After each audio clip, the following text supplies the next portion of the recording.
Selamat datang di Alur Donghua. Kali ini Mimin akan cerita novel The Crown, Emperor of Eternity. Sebelum mendengarkan, jangan lupa subscribe, like, komen, dan share ya, biar Mimin tambah semangat. Selamat mendengarkan. Melanjutkan episode sebelumnya, di aula utama, cahaya perak bersinar, begitu terang hingga hampir mustahil untuk membuka mata. Cukuang Seng mengalihkan pandangannya dan melihat ke batu luar angkasa yang tertumpuk rapi, dan tidak bisa menahan perasaan sedikit bersemangat di matanya. Menurut perkiraan kasarnya, setidaknya ada 5 juta batu luar angkasa di sini. Kamu tinggal di sini untuk berlatih sementara. Aku akan melihat urat mineral luar angkasa dulu, kata Cukuang Seng kepada Bitong. Bitong mengangguk dan tidak sabar untuk duduk bersila. Kekuatan luar angkasa di sini sangat kaya, menjadikan tanah harta karun yang langka untuk berkultivasi. Mengikuti jejak di aula, Cukuang Seng sampai di jalur urat mineral luar angkasa yang besar. Di dalam lorong, cahaya perak terang dan menarik perhatian. Ini benar-benar urat mineral luar angkasa yang besar. Merasakan kekuatan luar angkasa yang kaya, mata Cukuang Seng berbinar. Urat mineral luar angkasa biasa tidak bisa memiliki kekuatan luar angkasa yang begitu kaya. Begitu dia memikirkannya, dia tidak sabar untuk berjalan ke lorong. 10 menit kemudian, Cukuang Seng berjalan menyusuri lorong dan sampai di urat mineral di bawah tanah yang besar. Menurut arah lorong, saya seharusnya berada di dasar daratan di luar kota Tiandu saat ini. Cukuang Seng mengangkat kepalanya, lalu melihat sekeliling. Dalam keadaan normal, siapa sangka urat mineral luar angkasa sebesar itu akan tersembunyi di bawah daratan. Tidak heran bahkan generasi tua orang kuat dari Gunung Wuseng diam-diam menjaga tempat ini. Menurut perkiraannya, jika urat mineral luar angkasa ini ditambang seluruhnya, setidaknya bisa diperoleh ratusan juta batu roh. Memikirkan hal ini, hati Cukuang Seng tidak bisa menahan diri untuk tidak bergerak. Dan sebuah ide yang agak gila muncul di benaknya. Jika urat mineral luar angkasa berskala besar ini dianggap sebagai batu luar angkasa yang sangat besar, digunakan untuk menstimulasi siklus Zotian kecil, maka cakram Zotian akan mengental. Pikiran ini tidak dapat ditahan untuk tumbuh di benaknya, tidak bisa menghilangkannya. Ratusan juta batu luar angkasa dapat diringkas menjadi cakram Zotian dengan 9 pola spiritual. Ide ini agak terlalu gila. Cukuang Seng menyeringai, bahkan dia sendiri merasa sedikit luar biasa saat ini. Bagaimanapun, urat mineral luar angkasa bawah tanah yang besar ini membentang ratusan mil, dan mustahil menggunakannya untuk merangsang siklus kecil langit dan bumi. Pada saat ini, ular emas kecil di ruang pemanggilan tiba-tiba mendesis, menyampaikan semacam pesan kepadanya. Apa yang akan dilakukan makhluk kecil ini? Cukuang Seng bertanya-tanya dalam hati. Sejak menyerap kekuatan bencana petir terakhir kali, ular emas itu tertidur lelap lagi. Sepertinya telah memulai semacam revolusi yang aneh. Namun, ular emas kecil itu mengabaikan keraguannya. Ia membuka mulut kecilnya dan menyemburkan aliran cahaya kemasan. Aliran cahaya ini langsung menembus ruang pemanggilan dan memasuki ruang dengan lintasan yang aneh. Ini adalah... Cukuang Seng tampak terkejut karena dia menemukan aliran cahaya kemasan melewati langit dan menyatu dengan menara alam. Menara pembatas bergetar dan sinar cahaya berwarna-warni keluar darinya, memanjang menuju kedalaman vena luar angkasa. Saat berikutnya, Cukuang Seng terkejut menemukan bahwa kekuatan seluruh urat mineral spasial diserap oleh cahaya berwarna dengan kecepatan yang sangat mencenangkan. Mungkinkah kekuatan menara alam ruang waktu dapat membantu menggunakan kekuatan seluruh urat mineral luar angkasa ini? Cukuang Seng terkejut dan tatapan luar biasanya di matanya. Terima kasih. Ketika dia menyampaikan pesan terima kasih ke ruang pemanggilan, dia menemukan bahwa ular emas itu telah tertidur lelap lagi. Si kecil yang suka tidur ini, katanya sambil tersenyum tak berdaya. Sambil menggelengkan kepalanya, Cukuangseng segera duduk bersila di tempat. Dia melihat sekeliling, ekspresinya dipenuhi gairah.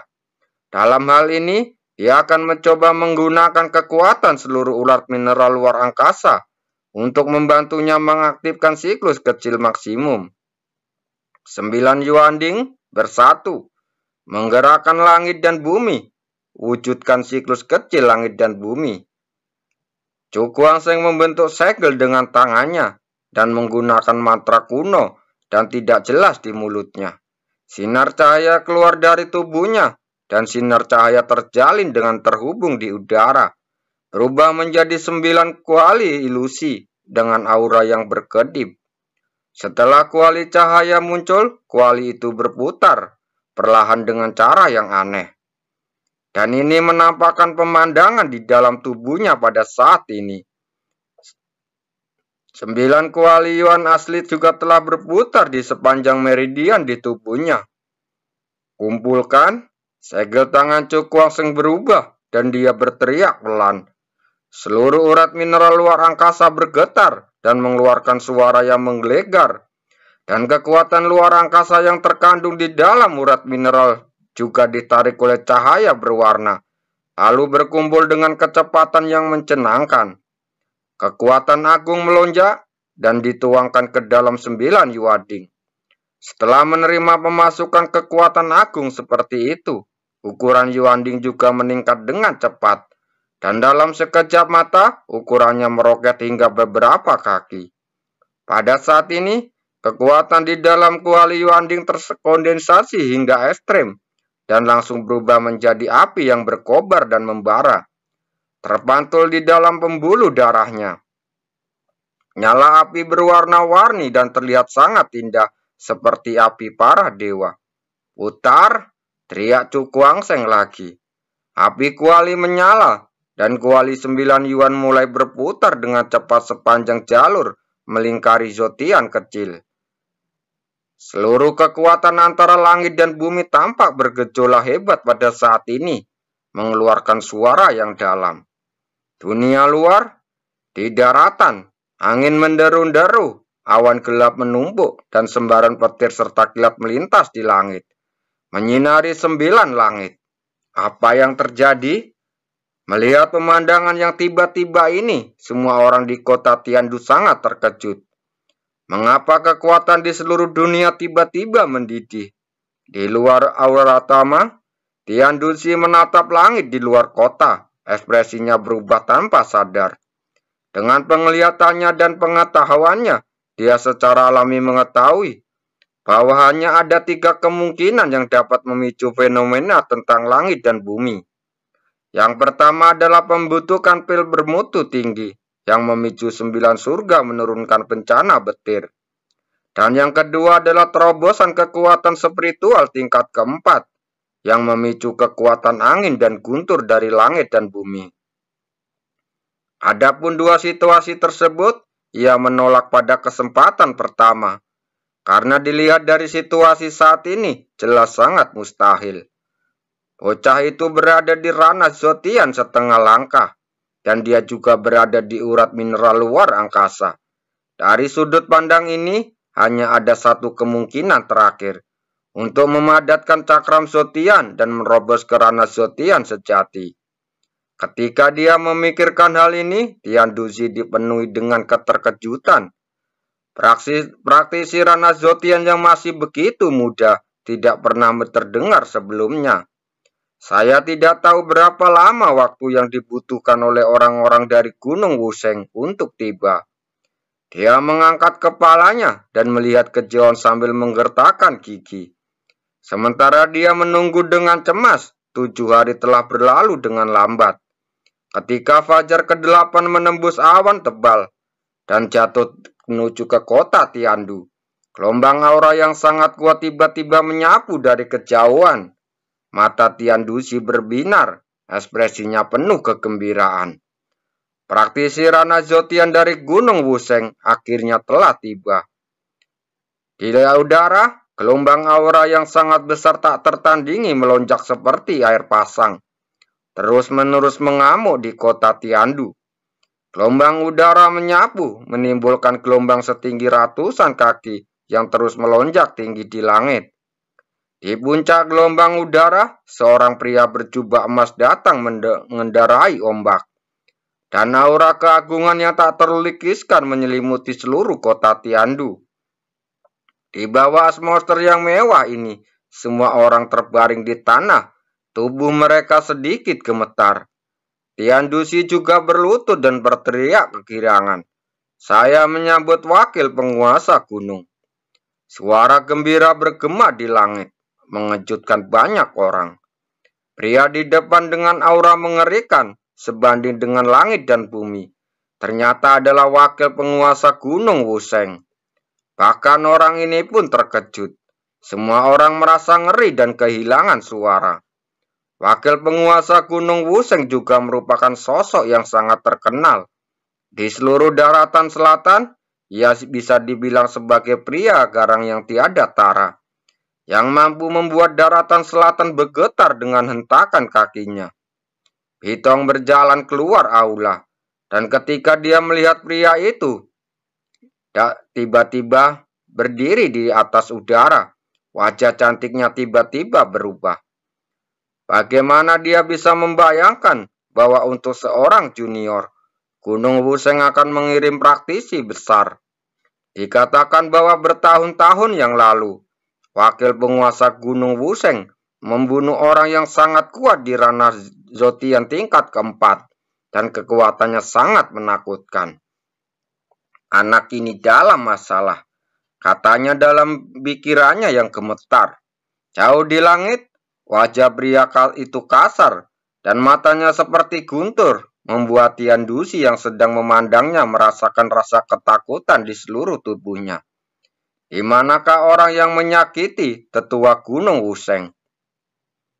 Dia berkata tanpa ekspresi, dan suaranya seperti guntur dari langit, bergemuruh melintasi langit dan bumi.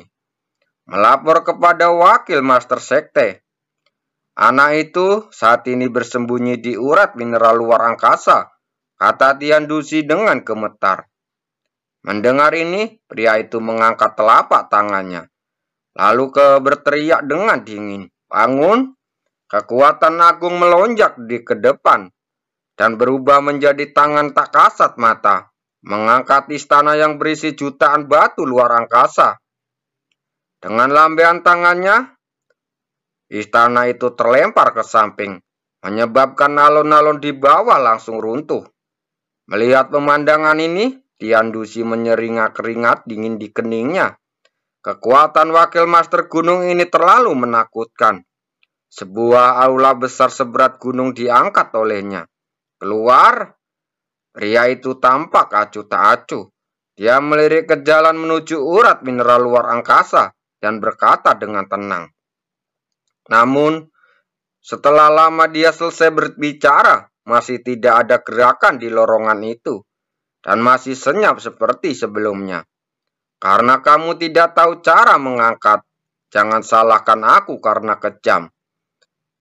Pandangan dingin muncul di mata pria itu, dan dia mengulurkan tangannya ke arah lorong untuk meraihnya. Energi mengerikan menyapu, dan lorong itu langsung terkoyak, dan retakan dengan cepat meluas ke bawah. Wajah Bitong berubah drastis.